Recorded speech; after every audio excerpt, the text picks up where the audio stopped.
Well, this evening we are going to have rather a good time. What I did was, I took Shakespeare's book of sonnets, 154 of them, and I wrote replies. Here's the cover of the book. I wrote a poem about that, too. Can you see it all right? Yes? Here's the poem. The Shakespeare, it's called, isn't that a little bit bold, isn't it? The Shakespeare Old English initial I'm viewing. The ways that the reader, the letter construing, on path of imaginings rapidly led, the child mind maternally nourished has fed.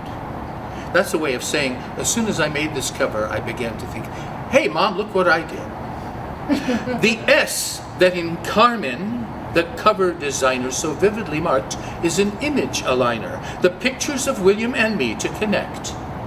The placing made central, inspired and correct. Is that scarlet letter? I levied the question, but got in response a dissenting suggestion. I'd rather consider it Superman. So, two heroes are linked, and away they will go. Our shirts, open-collared, would seem to be twinning the Shakespeare, like stashes or hairstyles. A winning portrayal of poets that youthful akin.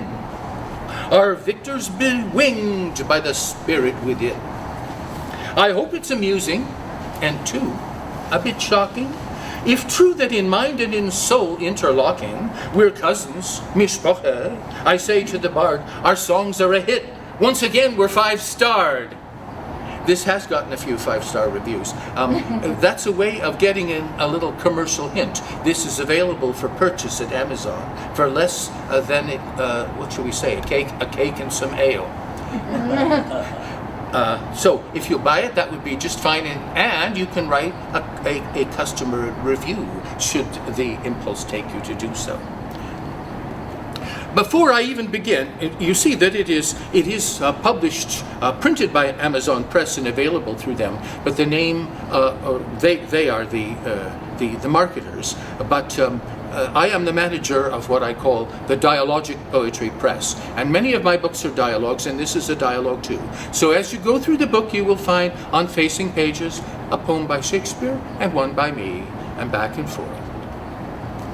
I begin, before we'll even get to Sonnet 1, I wrote a thing called Tribute Sonnet to my friend William Shakespeare. From reading proofs, I need a little break, and thus to my computer rush to write, that I may utter praise, not merely take, but give to one occasioning delight. Of my response in composition, might I quickly be permitted to awake the grateful sense within of dawning light, that blazing strong the sun-blonde locks will shake. My heart blood and the flood of henna hue, my Carmina may carmine color hint, that complements the lofting up of dew, when sunlight in the humbler eye, the glint of insight, pearl of liquid light in you, means quill of bird on screen of print I view. In other words, I'm looking at the computer screen and I picture Shakespeare there, and he's holding a quill as if he's writing a response maybe to this book, and there's a tear in his eye. So, we'll begin. We'll begin with sonnet number 1 and my reply. From fairest creatures we desire increase, that thereby beauty's rose might never die. But as the riper should by time decease, his tender air might bear his memory. But thou, contracted to thine own bright eyes, feedst thy light's flame with self-substantial fuel, making a famine where abundance lies, thyself thy foe, to thy sweet self too cruel. Thou that art now the world's fresh ornament, and only herald to the gaudy spring, with own thine bud buryest thy content, and tender churl makest waste in niggarding miserliness. Pity the world or else this glutton be to eat the world's dew by the grave and thee. Okay, shall I unfold that a little bit for you? There are two big takeaways here. The first is that the boyfriend is a rose. Listen, that's already there in line two. Listen again. From fairest creatures we desire increase, that thereby beauty's rose might never die. And one of the fairest creatures in the world is Shakespeare, or the speaker's boyfriend, because you are now, he says, the world's fresh ornament and only herald to the gaudy spring. The only fit announcer and proclaimer that spring is here is to look at the boyfriend. But he says, there's something wrong with this situation. You have no girlfriends, and you stay by yourself all the time. You're a regular hermit in perpetual solitude. Thou that art now the world's fresh ornament, and only herald to the gaudy spring, within thine own bud buryest thy content. You're all folded up in your own bud. Spread out your petals, man. And do what? Beget, procreate. Pity the world, or else this glutton be to eat the world's dew. In other words, the world is deserving of children by you. And why? Because such beauty is so rare that it is absolutely a sin and a crime to keep it to yourself. Now, if you think that's a bit odd, you're going to think it's a lot odder when I tell you, if you don't know already, that Shakespeare he harps on this theme for 39 sonnets. He doesn't drop it. It's one of the most amazing obsessions in literature. And I have to say, I'll say this briefly, because I'd rather read Shakespeare's than my poetry, but some things have to be made clear. A woman does finally appear, the famous dark lady in Sonnet 40, and we hear about her for a little while. Then we go back to the boyfriend for a few dozen more poems, and then in the last 30 poems, we suddenly hear quite a lot about the lady, and some of the best poems in the book are indeed about her. This is assuredly and emphatically a bisexual poem, and if I have a thesis for the evening, it is that this is a poem about gender categories fluidity. They are shifting, they are altering, they are also inclusive, receptive, and welcoming. So oh, yes, please. I have a question. What is it in the poem that indicates that the object is a male? Because I heard when you first read it, I believed it was a woman. Well, it goes on and on. If it isn't a male very clearly yet, it will be. Let's go on and read it. Do you want me to read another? No. I'll hold it in suspension for a minute, and we'll get to that. I do think that is quite central. In any case, it is generally thought, because some of the things clearly refer to a man. Later on, as we'll see, I'll just tell you right now, he says, nature originally intended you to be a woman. And then she got absent-minded, or maybe she's a bit senile or something. She somehow lost her way, and she gave you an extra organ that I'm not interested in. But all the women will care a whole lot about it. Is that clear? That's clearer. If it wasn't clear enough already, it might get clearer. But now here's the thing. These poems, because they keep on and on, get married, reproduce, spread the beauty around, and pay it forward, is so emphatic that it offended some of the earlier readers who, like many readers today, find this rather resolutely non-traditional. And already in 1640, this book was published in 1609. In 1640, a guy named John Benson put out a new edition in which all the addressees turned from men into women. And that made it safe and sane for the extreme conservatives among the readership. And this edition took over the market for 140 years, and it wasn't until 1780 that the Baudelaireized censored version stopped being the one known to everybody, and we got a new one, unexpurgated by scholar Edmund Malone. Right? So everything's available now in unexpurgated form. But here's the funny part. It's not fun, but it is funny in the sense of odd. When you and I were given a Shakespeare sonnet to read, maybe, shall I compare thee to a summer's day, nothing was ever said about the obsession with the man and how he needs to reproduce, and the extreme number of love poems directed to a man. This is not so. In other words, the book is unexpurgated, but the teaching of it certainly isn't. And junior high and high schoolers don't learn about this. And so you see, what I'm doing is just I wish to start a little minor revolution here. If Shakespeare were taught the way I want it taught, the junior high and high school pupils would be invited to listen to this tape. Might sell a few books. Okay, shall we go ahead? We better to sonnet number 4. This is to illustrate the theme of the obsessiveness of the theme. You're a rose, you're the best, procreate. Unthrifty loveliness, why dost thou spend upon thyself thy beauty's legacy? Nature's bequest gives nothing, but doth lend. And being frank, in other words, pay it forward. And being frank, she lends to those are free. Then, beauteous niggard, that means miser, why dost thou abuse the bounteous largesse given thee to give? Profitless usurer, why dost thou use so great a sum of sums? You're a profiteer, yet canst not live. You won't live unless you have progeny.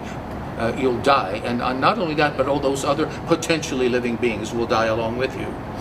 For having traffic with thyself alone, thou of thyself thy sweet self dost deceive. Then how, when nature calls thee to be gone, what acceptable audit canst thou leave? The unused beauty must be tuned with thee, which used lives the executor to be. Your beauty will be your executor in the form of your heirs, your progeny.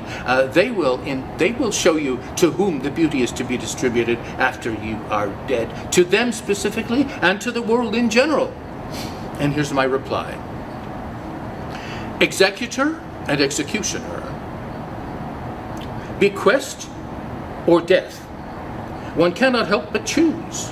You've heard that rule before, but we prefer to rail relentless, let you not refuse. I'm mocking here Shakespeare's obsessiveness or the speakers on this theme. Your venture capital will get no wage if not invested. Capital offense. I hope you like that. No, so mortgage aspects that by mortal gauge, that in view of the fact that you're going to die. Do you notice that mortgage has the word death right in it? It's your mortgage. Makes it doubly glad that my father paid off my house mortgage by the time I was 40 years old. He said, I'm not interested in being the richest man in the cemetery. Isn't that a wonderful man? So mortgage assets that by mortal gauge earned profit early may reward good sense. Want to start having children without delay, please do it. A self-regarding passion merely means the bills that bear your image cannot pay. Not current tender, right? Counterfeit. Who proudly in the dreaming mirror preens will find his mintage melted quite away. Be shamed who thus can liquidate accounts. As income dwindles, debt unpaid yet mounts. I don't know if you got all of that. It's getting a little bit subtle, but in a Shakespearean way. When I talk about melting mintage, and when I talk about liquidating accounts, I'm suggesting that if he stays by himself day and night, he might start masturbating. You didn't get that. I interpreted it differently. Wasn't that in the original Shakespeare sonnet where he talks about trafficking with himself? Trafficking with himself. This is just marvelous. He has said the same thing as I did. It didn't even hit me very hard then, or I might have commented right at that point. Okay, now let's go to. This in a way caps off the theme on Sonnet 109. It's got a lot of suspense, this poem, because everything builds up to the last two lines. He's very good at that. You know, a sonnet has 14 lines, and the Shakespearean sonnet, they're grouped 4, 4, 4, 2. And often the last two are a sudden turnaround, a witty quip, or an absolute change in your thinking. Oh, never say that I was false of heart, though absence seemed my flame to qualify. As easy might I from myself depart, as from my soul, which in thy breast doth lie. That is my home of love. If I have ranged, like him that travels, I return again. Just to the time, not with the time exchanged, so that myself bring water for my stain. Never believe, though in my nature reigned all frailties that besiege all kinds of blood, that it could so preposterously be stained to leave for nothing all thy sum of good. For nothing this wide universe I call, save thou, my rose, in it thou art my all. That is absolutely a knockout, isn't it? He says that that his boyfriend is the world to him, and that the universe no longer exists because the boyfriend is the world, therefore the universe has just been reduced to zero. For nothing this wide universe I call it nothing. Save thou, except for you, my rose, in it thou art my all, you're my world. Okay? I don't think I need to hit the theme of the rose any harder than this. It's quite remarkable. However, I will look at it from another angle. Let's go to poem 20, which has perhaps received as much comment as any other in this book. This I have already given you a peek preview of. A woman's face with nature's own hand painted, hast thou, the master mistress of my passion. Could that be much more clear? Master mistress, hyphenated. A woman's gentle heart, but not acquainted with shifting change, as is false women's fashion. An eye more bright than theirs, less false in rolling. I apologize for this on Shakespeare's behalf. We don't go for misogyny these days, and I find a good bit of it in these two lines. Gilding the object whereupon it gazeth. A man in hue, all hues in his controlling, which steals men's eyes and women's souls amazeth. In other words, he's equally appealing to men and to women. And for a woman wert thou first created. You were originally intended to be a woman, you know. Maybe you never knew that. Maybe you never thought of it. Till nature, as she wrought thee, as she was working on you, fell a doting. Dotard is often used for senile people. It could be absent-minded or distracted or perhaps losing it in some way. Till nature as she wrought thee fell a doting, and by addition me of thee defeated, by adding one thing to my purpose nothing.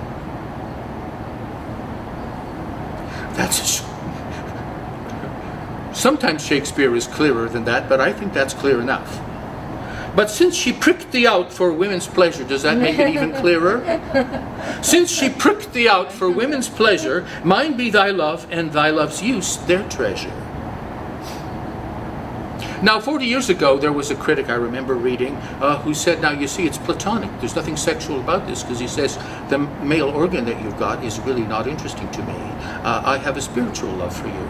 But unfortunately, the whole rest of the poem works against that, because a woman's face with nature's own hand painted, hast thou the master mistress of my passion. It's full of sex. And besides that, even if the male organ were absent, that would not make it platonic.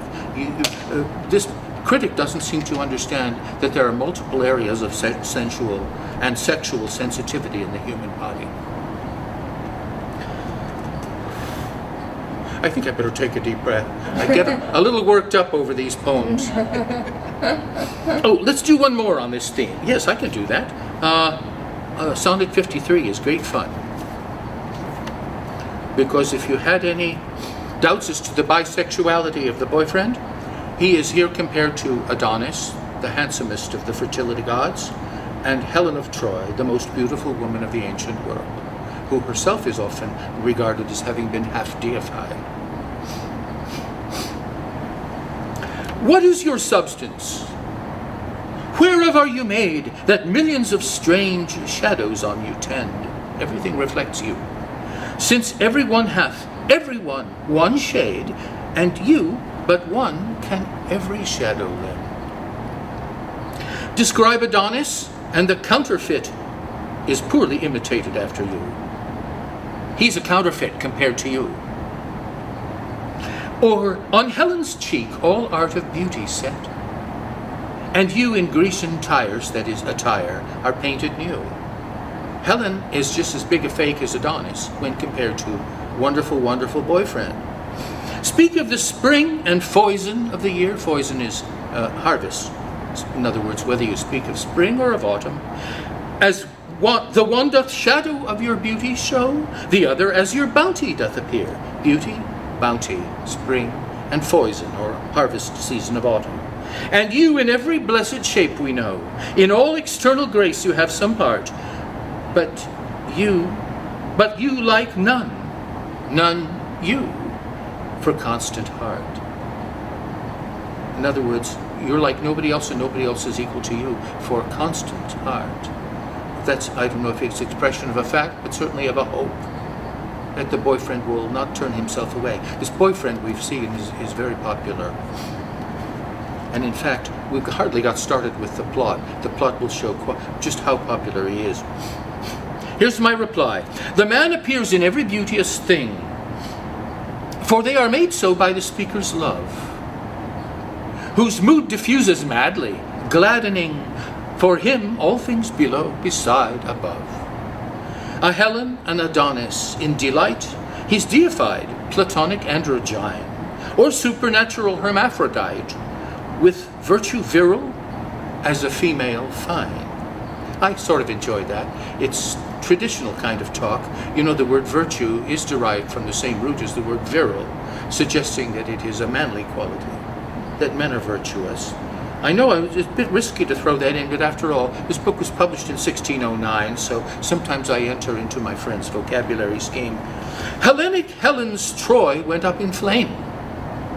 And yes, Adonis, godlike, yearly dies. Tammuz did that too. All the fertility gods die in the spring and wake up. No, they die in the winter. They die in the autumn. And they're dead in the winter. And then they start to awake in the spring. Jesus, the dying God, is somewhat exceptional, isn't he, dying in the spring? That's not common among other fertility gods. Each life we can, despite what dreamers claim, God's toy, a mere ephemeron that flies. See, Helen and Adonis are treated as if they were supernatural or immortal or divine. But I'm pointing out that they all die. I couldn't help it. I don't just echo Shakespeare, you know. We're having a colloquy here as two buddies. We're God's toy. Each of us is a mere ephemeron, which is Greek for mayfly. A mayfly only lives an hour. And that's why we use the word ephemeral. We, by euhemerizing, try to gain a lasting pantheon, yet strive in vain. Euhemerizing means to promote a man into a god. We try to create gods out of the people we admire, and in this way eternalize, immortalize them. Or if we aren't founders of religions, we write poems about them. Okay, now I have just one a little postscript to this. I'd like to go backward into the middle of the first obsessive outburst of 39 poems about boyfriend being a flower and needing to procreate and pay it forward. Here's one of the poems in the series. You can relax a bit because you've heard it before, starting with junior high. Shall I compare thee to a summer's day? Thou art more lovely and more temperate. Rough winds do shake the darling buds of May, and summer's lease hath all too short a date. Rough winds do shake the darling buds of May. That sounds like a mother talking about a child. Sometime too hot the eye of heaven shines, and often is his gold complexion dimmed, and every fair from fair sometime declines by chance, or nature's changing course untrimmed. But thy eternal summer shall not fade, nor lose possession of that fair thou owest. What fair that you possess.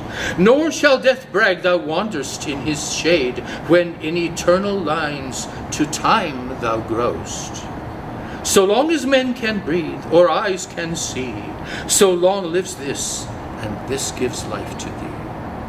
By the way, when I was talking about how Shakespeare's boyfriend is his world. Or not Shakespeare. We have to remember always talking about a fictive speaker. The speaker's boyfriend is a rose, and that rose is the world, and compared to the rose, the rest of the world is an absolute zero. Remember that? I would like to ask for a minute, why a rose? And why not some other flower? I have an answer for that. It'll only startle you if you've been victim to the censorship with which Shakespeare's sonnets are presented in our educational system. The reason roses are always female, regardless of whether you've done any botanical research on plants and their reproductive processes and their sexuality or lack of it, the reason roses are always female is that they resemble the vagina.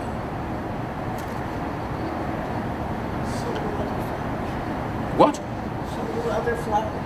So do other flowers. Such as? All of them. Well, you've got a good point there. But you might just think more about the specific peculiarity of the appearance of a rose. There's the romance of the rose that was 14th century. Yes. Yes. Started from that everybody would say that a rose was female. Well, now that's interesting. So you're suggesting, alongside of my psychoanalytic thesis, an historical, cultural one. That's important.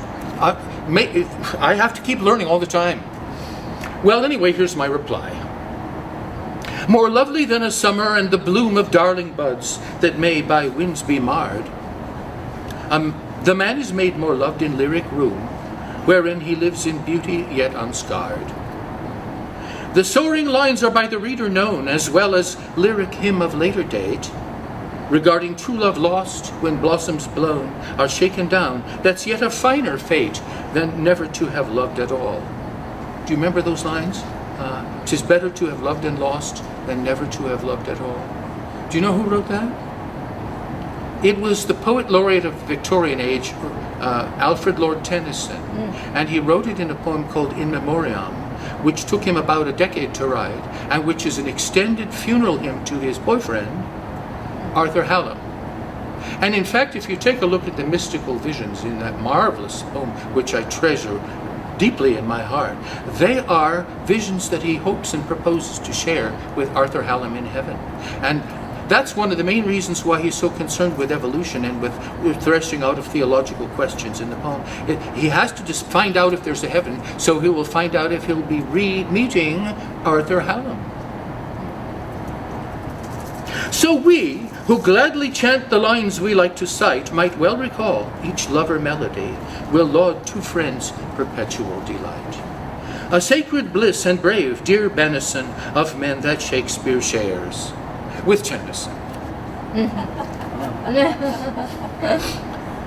Well, the eternity that Shakespeare speaks of here is that the eternity of, doesn't seem to be about progeny here.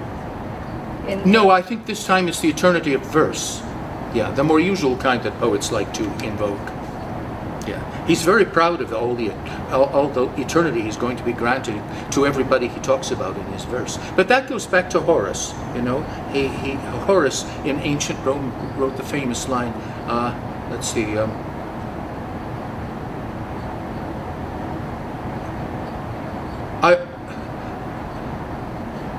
It's funny that it doesn't come to mind, but the idea is, I make what will more lasting be than bronze. I did manage to make that into a pentameter, didn't I?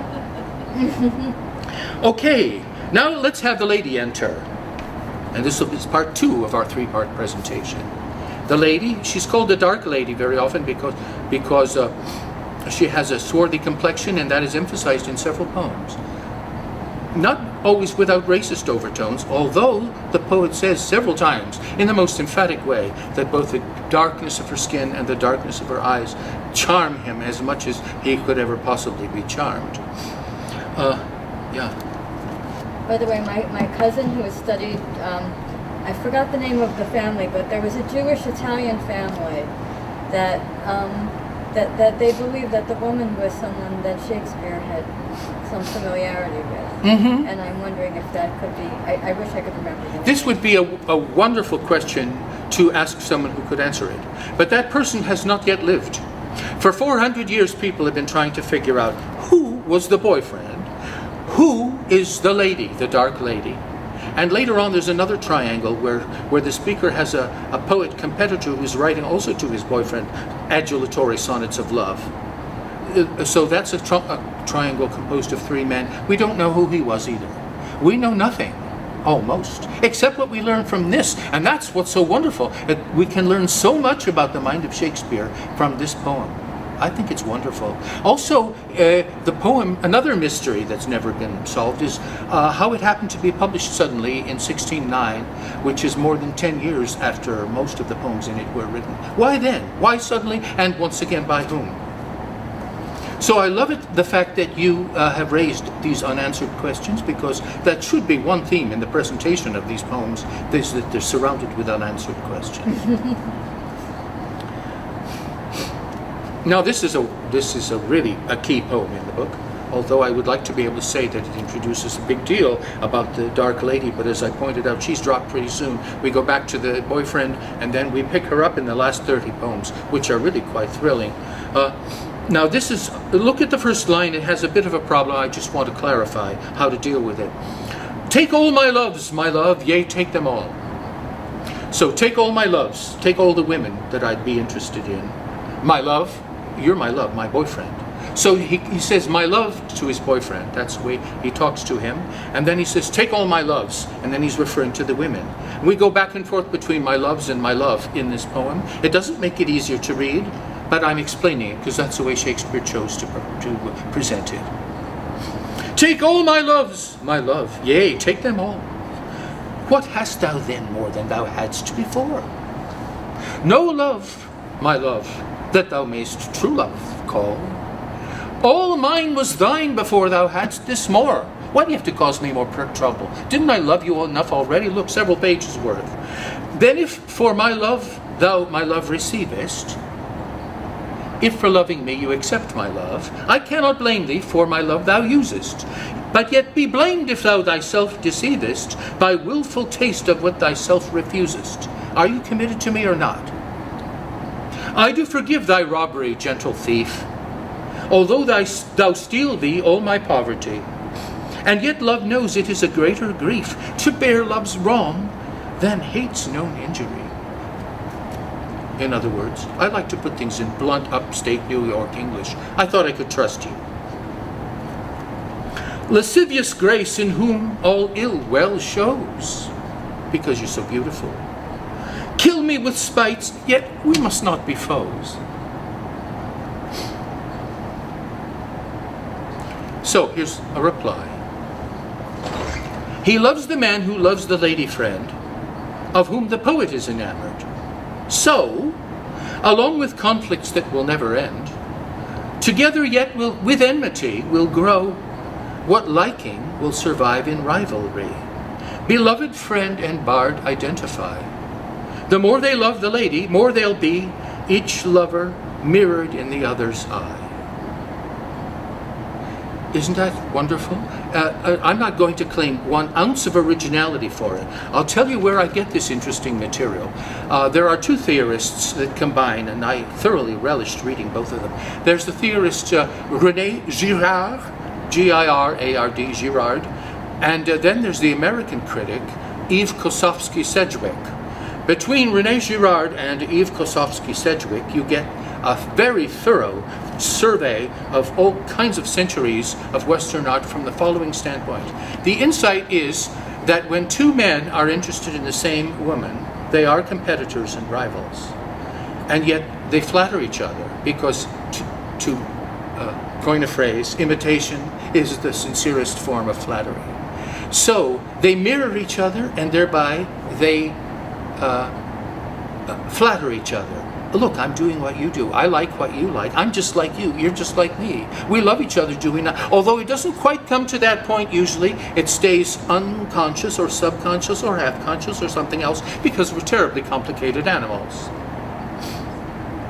But I think that goes on here in many of the poems. We've here a complicated novel plot, or drama deep as any ever writ. Suspense is building. We'll be watching what intriguing wiles will written rise from it. Love-hate has baited with his lines before. We, muddle unabated, wait for more.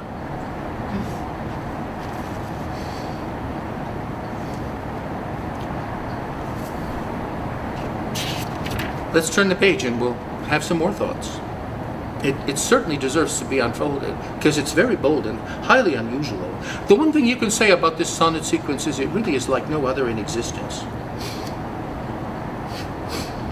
Those pretty wrongs that liberty commits, when I am sometime absent from thy heart, thy beauty and thy years full well befits. For still temptation follows where thou art. In other words, your sins are understandable, if not excusable. Gentle thou art, and therefore to be won. Beauteous thou art, therefore to be assailed. And when a woman woos, what woman's son will sourly leave her till he have prevailed? Do you understand that? No. When a woman is coming after you, when she's wooing you, what woman's son, what human being, what son of Adam and Eve would sourly leave her till he have prevailed? In other words, yes, I will gladly consent is what you will naturally feel like saying if you are Shakespeare, the speaker or his boyfriend. Ay me, but yet thou mightst my seat forbear and chide thy beauty and thy straying youth, who lead thee in their riot, even there where thou art forced to break a twofold truth. Hers by thy beauty tempting her to thee, thine by thy beauty being false to me. All right? He offends against two people because they're both in love with him. And how are they going to do that? Because they also love each other. You know, this could have been made into Shakespeare's best play, or it could be presented as an autobiographical novel like that of Proust, which is all about love and reflections on every possible theme that comes to mind in the course of talking about his love life. Another thing you could call it is simply a diary in verse. I know a lot about that because I'm writing one right now. I've just written poem 148. I'm not sure when I'm going to stop. When Shakespeare stops at poem 154, nothing is solved. No problems are even ameliorated or mitigated in the least. And suddenly it breaks off and we never will know why. So how closely together did he write these? Did he write, I mean, I don't know if we know. Did he write them all within a year or two, or?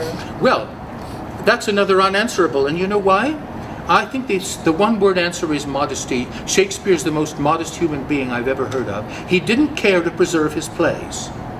We don't have an autograph of anything by possibly the world's greatest writer. He didn't take an interest.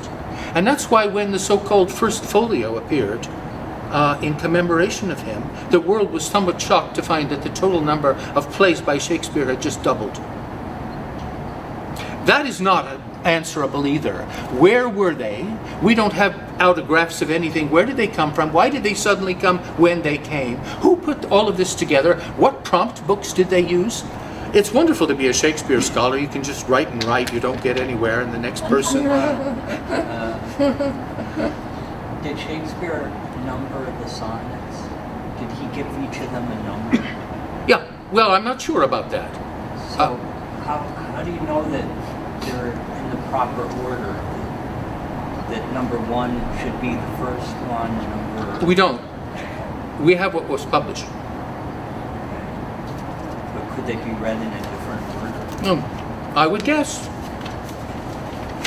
It makes it easy for me to prepare this, you know. I taught English for 35 years, but now I've given over not being... I'm no longer primarily a scholar, but I am a writer of verse, and that's what I do day and night. I promised myself when I retired 14 years ago, that I would write a poem every day of my life until death or other incapacitation. And the only difficulty I have with that vow is keeping to one a day. I more commonly write 2 or 3, or 4 or 5 or 6 or 7, or 8 or 9 or 10.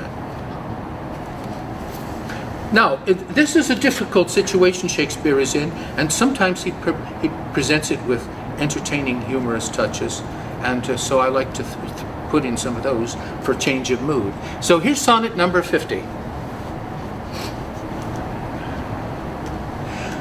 He's talking about how hard it is to leave his boyfriend. How heavy do I journey on the way, when what I seek, my weary travels end, doth teach that ease and that repose to say, thus far the miles are measured from thy friend. The beast that bears me, tired with my woe, plods dully on to bear that weight in me. It's a double weight, physical and mental. As if by some instinct the wretch did know, his rider loved not speed being made from thee. You learn how to do older pronunciation of English when you read these things, because the rhythm is very strict. The word, what we say instinct, was pronounced instinct as late as Wordsworth's Prelude. You have to read it that way or the meter will collapse. The bloody spur cannot provoke him on, that sometimes anger thrusts into his side, which heavily he answers with a groan, more sharp to me than spurring to his side. For that same groan doth put this in my mind, my grief lies onward, and my joy behind. It isn't really very funny, is it? When I said funny, I was thinking of my reply. I do a lot of that. I have cheerful brain chemicals. And even when I read sad things, I often write a jaunty reply. I can't help it, I am made this way. I feel for him, and yet more deeply for the beast of burden bearing him away. The more he's peeved the friend is gone, the more he'll wildly spur the steed that tried to stay, appearing to object with stubborn pout. Yet all dissatisfaction that the man will suffer wants an utterance, will out. The blind unconscious drives him as it can. I can't attack my task, my friend, my heart, my weakness, or my conflict, or my wrath. So I'll attack the horse, which for its part would froward slow me on my chosen path. A fight can start. We feel a target's needed, with arguments of reason quite unheeded.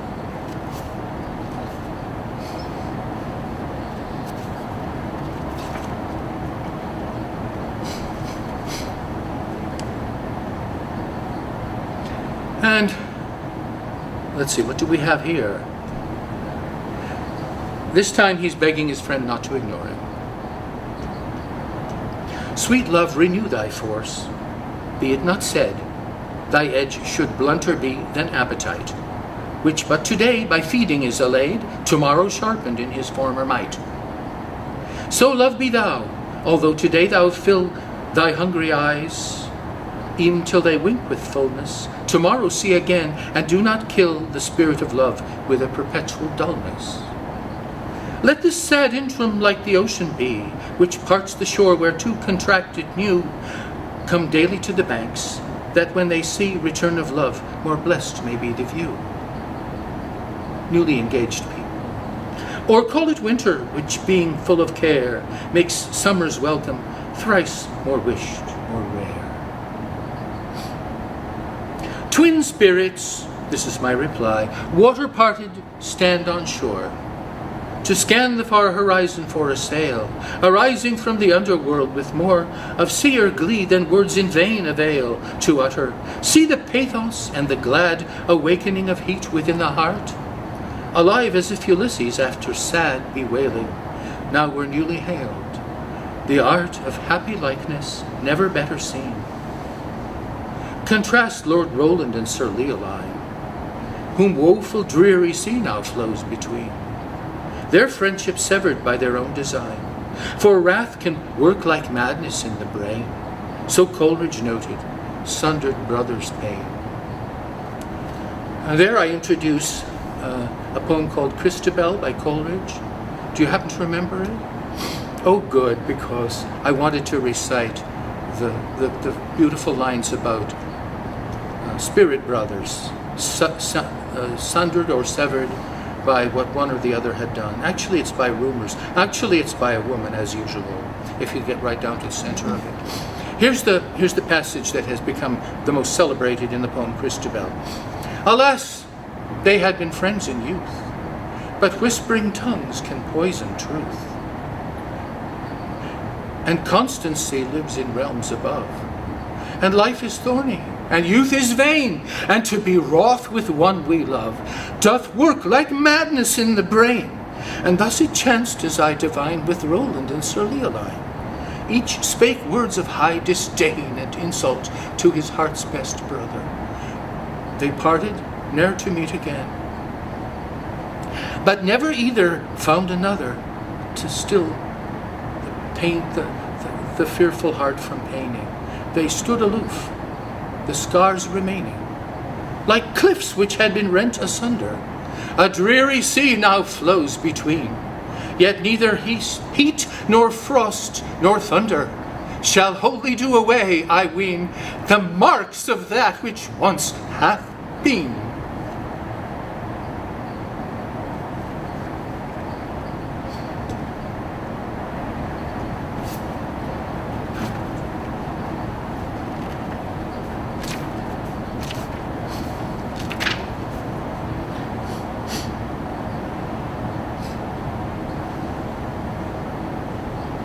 Now, we have a poem a little lighter. It's more analytic and not quite so emotional. I'd call it Psychology of the Superego. Basically,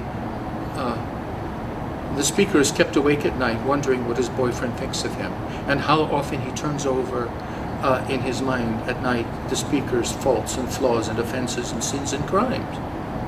And then suddenly he realizes he's probably having a great sleep, or else he's having a nice time with some other person who's with him.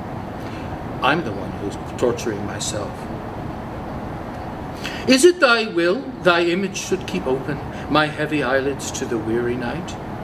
Dost thou desire my slumbers should be broken, while shadows like to thee do mock my sight? Is it thy spirit that thou send'st from thee, so far from home into my deeds to pry? To find out shames and idle hours in me, the scope and nature of thy jealousy? Oh no, thy love, though much, is not so great. It is my love that keeps mine eye awake, mine own true love that doth my rest defeat, to play the watchman ever for thy sake. For thee I watch whilst thou dost wake elsewhere, from me far off, with others all too near. Well, I guess he knows his theme. He knows whereof he speaks. Reply. The watchman holding vigil through the night is overseer, over-eye of me. If you translate the word over-eye, the eye that's above you and looking down, with unkind scrutiny, what would you get if you translated that into Latin? Over-eye.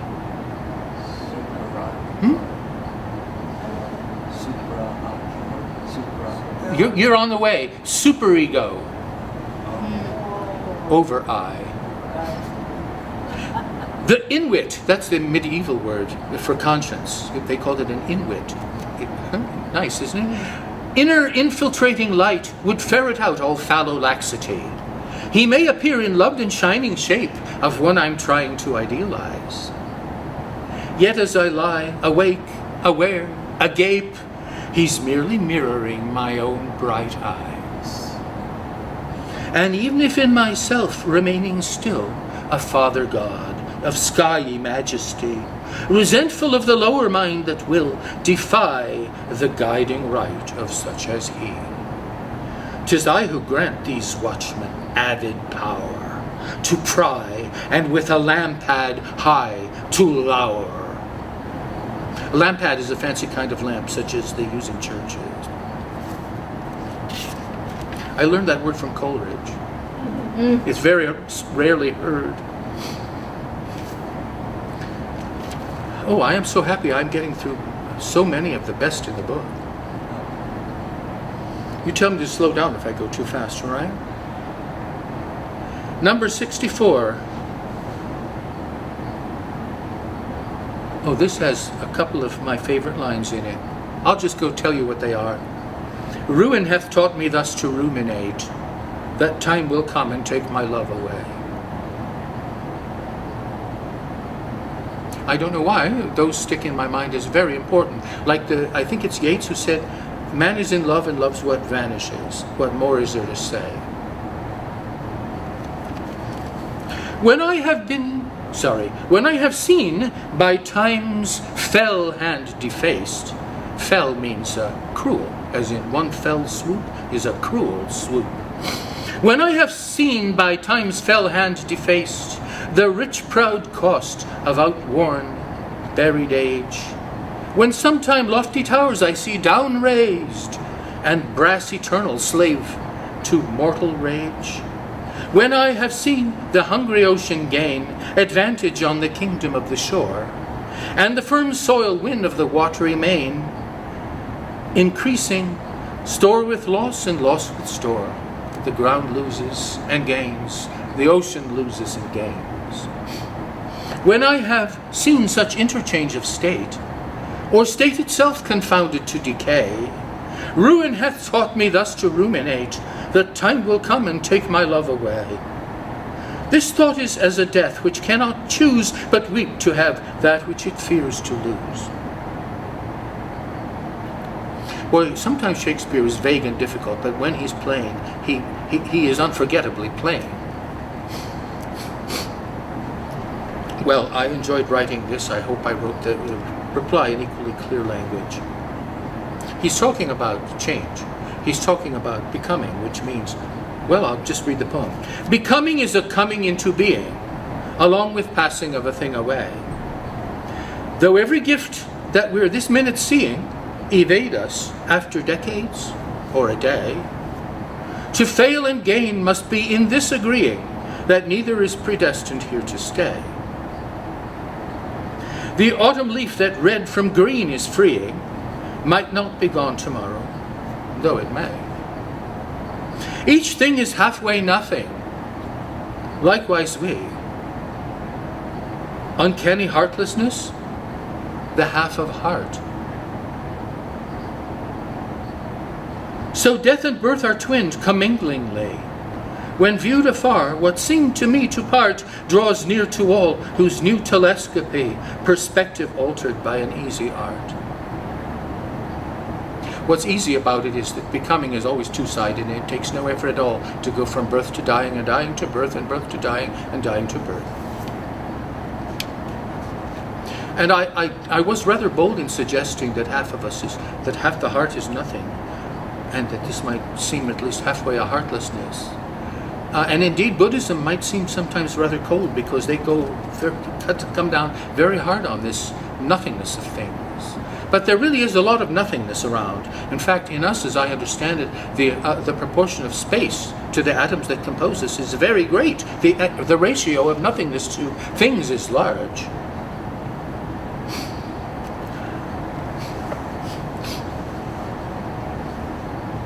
Well, I do have time for another on this in this section, and it's a good one. It's a theme I think about a lot. Shakespeare, or the speaker, is very obsessed with love and his love objects meaning those whom he loves.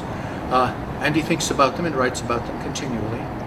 And yet here he says, sometimes I have to drop this theme and all themes and just be by myself and not think about anything and stop thinking about my perpetual customary thoughts. And I'm like that. I probably more than many people, I need a whole lot of time alone. My favorite time to write poems is from 11 at night till 5 in the morning. That's the most alone time you can pick. Everything is quiet and there's just nothing but you and the writing. So are you to my thoughts as food to life, or as sweet seasoned showers are to the ground. And for the peace of you I hold such strife, as twixt a miser and his wealth is found. Well, even a miser can't just look at his wealth all the time. He has to go away from it and maybe think about how other people must be impressed with how rich he is. Now proud as an enjoyer, and anon doubting, suspecting, the filching age will steal his treasure. Now counting best to be with you alone, then bettered that the world may see my pleasure. Sometime all filled with feasting on your sight, and by clean starved for a look. Possessing or pursuing no delight, save what is had or must from you be took. Thus do I pine and surfeit, day by day. or gluttoning on all, or all away. From friend to nothing, and from nothing back. From loneliness to friends, then coming back. Life drives to art, then art again to life. A surfeit growing from initial lack is purged in motion pendular. No strife awaits the oscillation if it go in patterned manner and predictably. A movement's better moderate and slow, lest conflict rise and heart's love harmed should be. Yet writers cannot always harmonize the needs for loneliness and for a friend. To see the daimon, that's Greek for demon or spirit, any kind of spirit, with his fiery eyes, to hear the melody the muses lend, to go to heaven, meek Nephiliad, I pendulums forget, in glow am glad. Now, sometimes you get so engaged, so absorbed and engrossed in your writing that you really want to just do nothing else but that forever. And so I compare myself to an Nephiliad, which means a cloud spirit. They weren't popular in ancient mythology. I don't know where I found that word, but I like it. I think you like the sound of your words, and there's a certain amount of, what's the word? Is it this repetition of the G. The vowel harmonies, repetition of the vowel. No, and the consonants. And the consonants, both the assonantal and alliterative harmonies, which is just a fancy way of saying vowel harmony and consonant harmony. I do what I think Shakespeare did. You know what rule I think he follows, consciously or not. You never know, and it never matters. The rule that Shakespeare follows is, if a vowel or a consonant appears once, it must appear twice. It cannot be an anomaly. It must be a harmony. So I'll end this section, part 2, with Sonnet 80. Sonnet 80 is from that just little 8-poem digression I told you about, where another guy suddenly shows up and starts writing poems to the boyfriend, and now Shakespeare, or the speaker, has a competitor. Oh, how I faint when I of you do write, knowing a better spirit, this is the new guy in town, doth use your name, and in the praise thereof spends all his might to make me tongue-tied speaking of your fame. But since your worth wide as the ocean is, the humble as the proudest sail doth bear, my saucy bark, my impertinent or impudent boat or craft, inferior far to his, on your broad main sea surface, doth wilfully appear. Your shallowest help will hold me up afloat, whilst he upon your soundless deep doth ride, or being wrecked, and I am a worthless boat, he of tall building and of goodly pride. Then if he thrive and I be cast away, the worst was this, my love was my decay. So I respond to that. The ocean has no favorite, and so, if that distracted friend be likened to abysmal deeps marine, the greater woe for poet on the vaster blank of blue. In other words, more than one fish in the sea. Yet may the simile propitiate, Neptunian master of the wavy realm, resplendent maid can favor with a late yet welcome token him that mans the helm of boat made vulnerable, subject to a wound, our weal depending all upon grace lent or scanted. Answers may be few when our bewailed abscondent god is gone. Hope unrequited barely can abide, lone yearning sigh, the turning of the tide.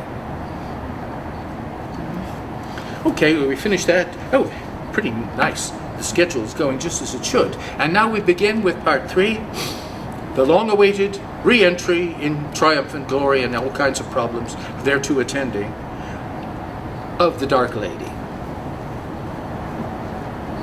Here she is in one of my favorite kinds of scenes to imagine.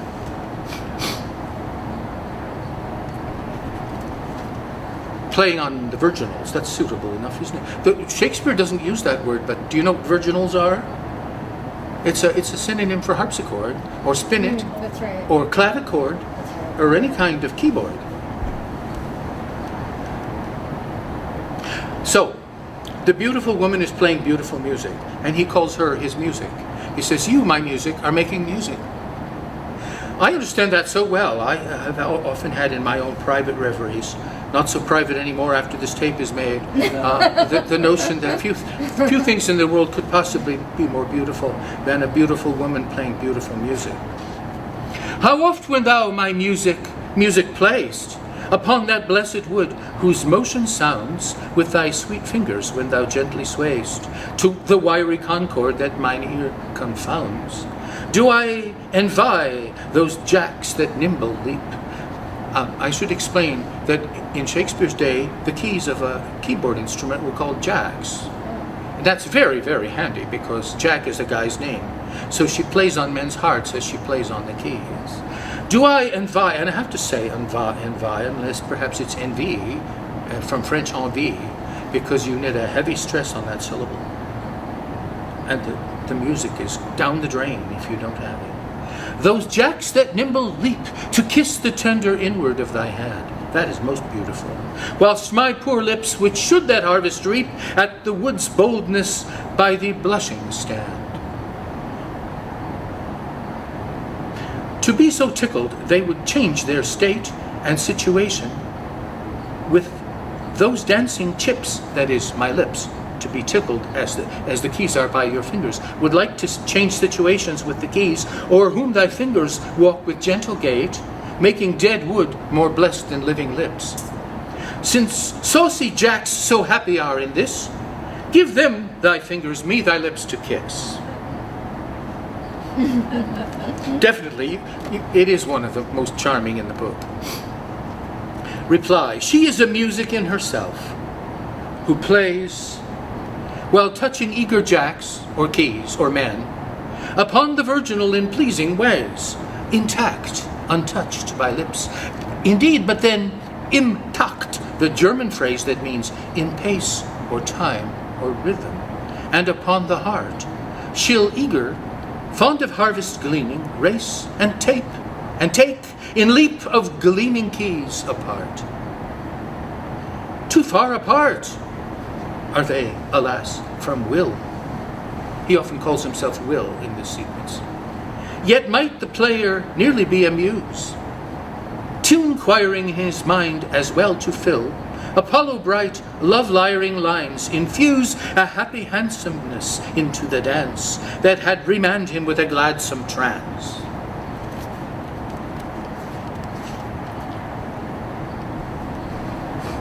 Oh, now we get to one that is like none other in this book. It's about lust, which the speaker seems to think, though he doesn't show it in the poem, best rhymes with disgust. He is really condemning himself like the direst sermonizer, and I don't see anything else like this in the entire collection. However, it's been for a long time popular with moralists who quoted once by one of my least favorite human beings, T.S. Eliot. Some people want to try to prove that Shakespeare had something resembling a Christian conscience, but the theme of this book is not conventional morality. In fact, Walter Cohen, the best critic of the sonnets that I have ever found, even goes so far as to succumb to the temptation to call Shakespeare an adulterer, because of course it is a fictive Shakespeare that we're reading about, but in real life Shakespeare was married, of course. He was married with 2 kids, and he left the wife and kids in Stratford, and we don't have a single line of, once again, mysteries and unsolved, unanswerable questions. Not a single line of correspondence between Shakespeare and his wife. Nothing from him and nothing from her. And from him we do have in the last will and testament the fact that he left his wife, and these are his words, the second best bed. I have no comment on that at all. So here we go with Shakespeare. The expense of spirit in a waste of shame is lust in action, and till action lust is perjured, murderous, bloody, full of blame, extreme, savage, rude, cruel, not to trust. enjoyed no sooner but despised straight, past reason hunted, and no sooner had past reason hated, as a swallowed bait on purpose laid to make the taker mad. Mad in pursuit and in possession so, had having and in quest to have, extreme, a bliss in proof and proved a very woe. Before a joy proposed, behind a dream. All this the world well knows, yet none knows well, to shun the heaven that leads men to this hell. That's, I think, one of the best turnarounds in the whole book. And it's a rather incomplete turnaround, because there's been a lot of fire and brimstone in those 12 lines before we get to the point that, after all, it is a hard thing to stay away from, hellish as it might first appear. Now, I did write a reply to that, but it isn't equal to it. What I would rather do is let Shakespeare answer that for himself. He wrote another poem about lust. It's almost like a climax poem. It's very near the end of the poem, the end of the book, and it is number 151.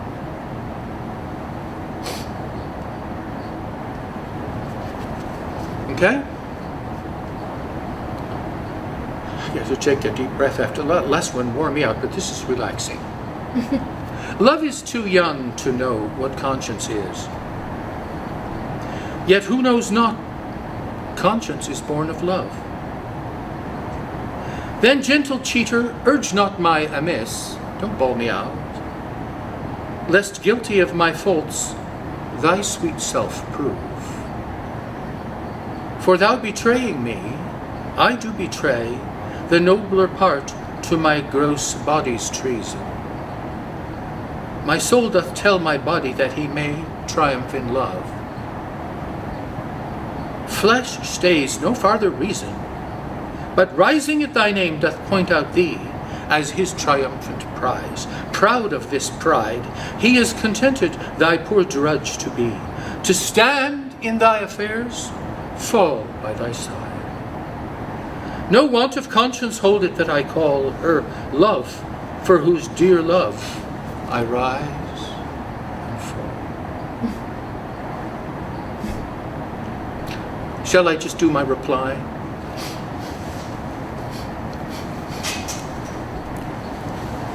I had a battle standard rising high, before I could identify whose gift, disarming all who might the same espy, made fascinans a happy hope to lift. That's Latin for fascinating.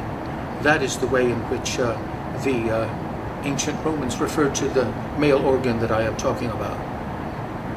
What magic staff that dome-formed oriflamme of Cupid bearing independent stands, except of him who, docile as a lamb, in cute appearance utters mute commands. If Augustine, unawed and angered by a body organ so impolitic, had called its rise a fall from Eden high, to ill, despondent swamp, an impish trick, I call its fall a fall, its rise a rise. Long may its grace find favor in our eyes. That's Bible language, you know. May its grace find favor in our eyes. In Hebrew means, if I have found favor in thine eyes. This is the way Bible writers talk. So I just thought, you want religion? I'll give you religion.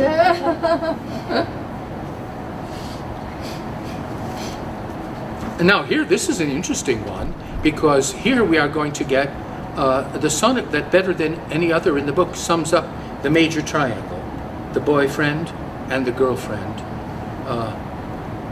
who love each other and are both loved by the speaker. Here he images it in the most convincing and convenient way as a prison. They're all caught in the same prison. They can't get free because each one is a convict and the warden. 3 convicts, 3 wardens, 3 people. Beshrew that heart that makes my heart to groan, for that deep wound it gives my friend and me.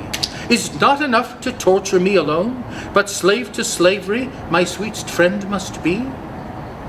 Me from myself thy cruel eye hath taken, and my next self thou harder hast engrossed.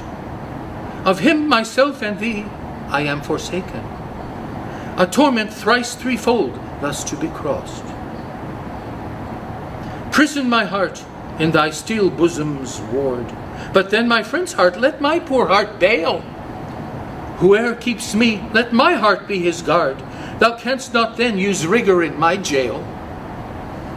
And yet thou wilt, for I, being pent in thee, perforce am thine, and all that is in me.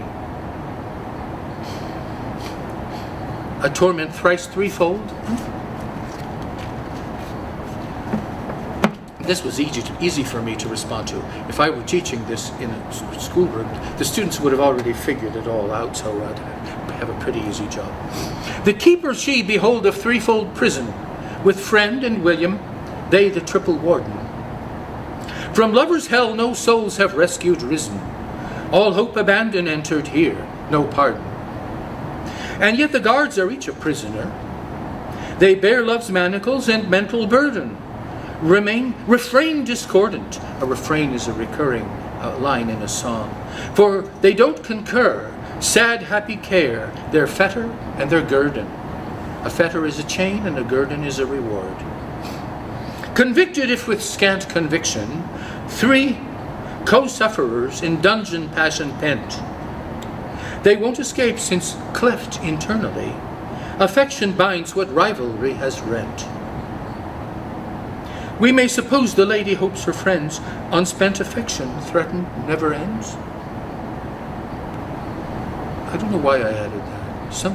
Some sort of imp made me add that.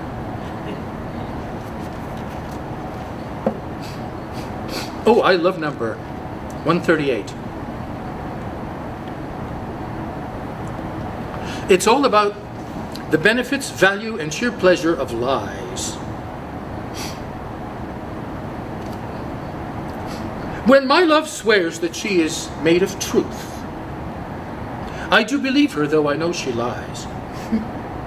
That she might think me, some untutored youth, unlearned in the world's false subtleties. Thus vainly thinking that she thinks me young, although she knows my days are past the best.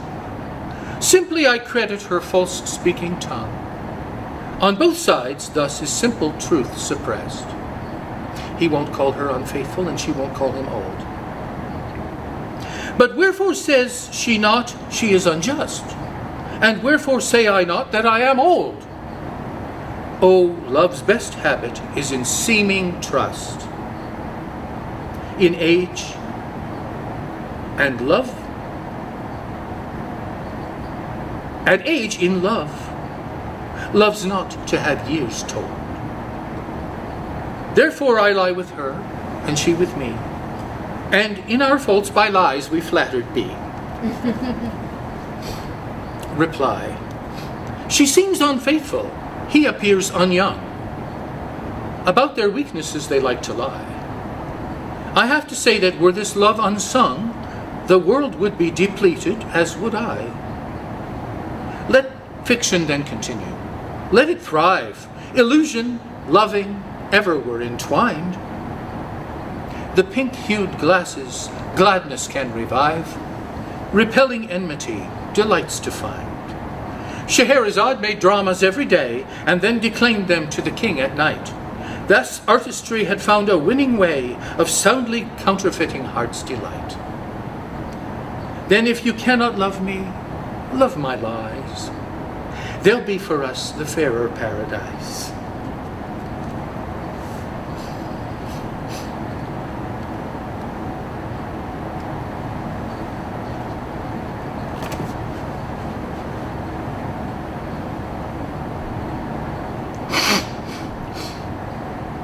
This next one is rather peculiar, as so often he keeps complaining to her that she does him wrong. But this time he says he likes a little twist, if he can find one, that at least she gives him punishment which is due him for putting himself in this bad situation. And in that way, his stay in purgatory may be proportionately shortened.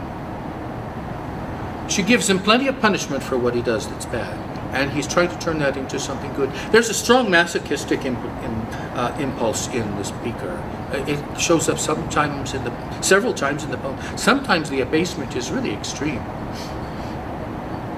In faith I do not love her with mine eyes, and they in thee 1,000 errors. Sorry, let me begin that again. In faith I do not love thee with mine eyes, for they in thee 1,000 errors note. But 'tis my heart that loves what they despise, who in despite of view is pleased to dote.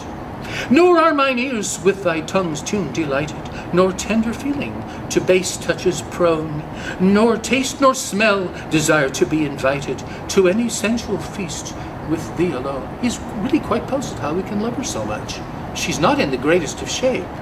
But that my 5 wits nor my 5 senses can dissuade one foolish heart from serving thee, who leaves unswayed the likeness of a man, thy proud heart's slave and vassal wretch to be. Only my plague thus far I count my gain, that she that makes me sin awards me pain. You wonder about purgatory. No, the Anglicans are not supposed to believe in it, but the shadow of it hovers over the play Hamlet, and it's not entirely forgotten in the Shakespearean age. What funny come down, say I, from her former glory, post-mortal woe by pain abated here. The stay will shortened be in purgatory, with lessened torment, splendid form of cheer. Unblamed is the beloved lady. She has far too many failings to be chidden. The singer seems delirious, for he does willingly in prison what he's bidden. Will earlier had asked his friend to have 10 children fair, to spread his likeness wide. He does say that in one of the poems. 10 would be the ideal number of kids for you. Now tenfold sense and wit, no saving salve. Remember his 5 senses and his 5, what are the other ones? 5 wits, whatever they are. No saving salve are bowed and bent and broken. There abide alone the present plague, the gain postponed, till after pain outgrown and plaint outgroaned. That was a harmony feast, wasn't it? I really loved writing that. And now we have time for a couple more, and that's all. This actually happens to read faster because it's shorter. For some reason, he stopped writing in poem 144 in 5 beat lines and wrote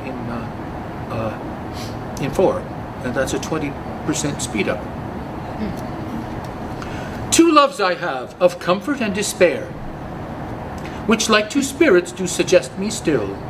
The better angel is a man right fair. No, that's not right. That's the wrong poem. It's number 145. I was bad with numbers, always was bad with numbers. Those lips that love's own hand did make breathed forth the sound that said, I hate, to me that languished for her sake. But when she saw my woeful state, straight in her heart did mercy come, chiding that tongue that ever sweet was used in giving gentle doom, and taught it thus anew to greet. I hate she altered with an end that followed it, as gentle day doth follow night, who like a fiend from heaven to hell is flown away. I hate, from hate away she threw, and saved my life, saying, not you. Reply. How sprightly and how swift and how delightful, spirit-lifting she, compassionating lady, row and lowering done, recovery. The 4-beat scheme portrayed the speed 1/5 increased, in brief, whereby a word became a healing deed, wherein a seed of light might lie. A sunray rapid quickening, a dozen lines and comforts had. I hear the gentle lady sing, I hate, just hate, to make you sad.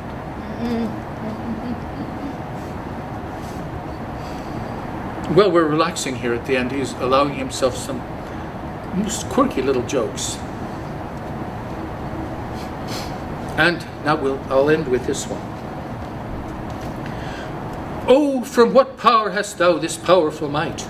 with insufficiency my heart to sway, to make me give the lie to my true sight, and swear that brightness doth not grace the day. Whence hast thou this becoming of things ill, that in the very refuse of thy deeds there is such strength and warranties of skill, that in my mind thy worst all best exceeds? Who taught thee how to make me love thee more? The more I hear and see just cause of hate. Oh, though I love what others do abhor, with others thou shouldst not abhor my state.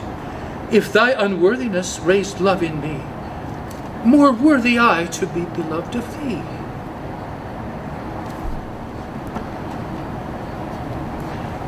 Well, my final reply. He says, you make me love you, and you're bad. Your badness makes me love you. So you ought, if I'm made bad by love, to love me. Sad, from other standpoint, but at least the thought of badness in your will cannot dissuade your own bad love from being active for the bad one who is loving you the more he feels by you his badness made. I know the reader finds it all quite clear. Now I have simplified the train of mind, and charmed to play the role of teacher here, have chalked a blackboard full, words underlined. That is our clever lesson for today, so please don't wipe those helpful lines away. Thanks.